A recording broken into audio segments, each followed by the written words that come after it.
Hello বন্ধুরা, আসসালামু আলাইকুম। আজকে আমি বিফ দিয়ে লাউ রান্না করব। তো তার জন্য আমি নিয়েছি একটা লাউ আর 1 কেজি বিফ। এখানে হাড় মাংস সব কিছুই আছে।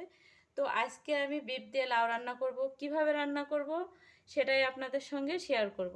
তাহলে আপনারা সঙ্গে থাকুন।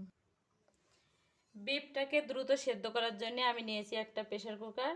তো এবার এই মাংসগুলো সব প্রেসার কুকারে আমি ঢেলে দেব। এবার আমি এতে অ্যাড করব হাফ চা চামচ হলুদ গুঁড়ো, 1 চা চামচ লবণ, আর দেব হাফ চা চামচ লঙ্কা গুঁড়ো।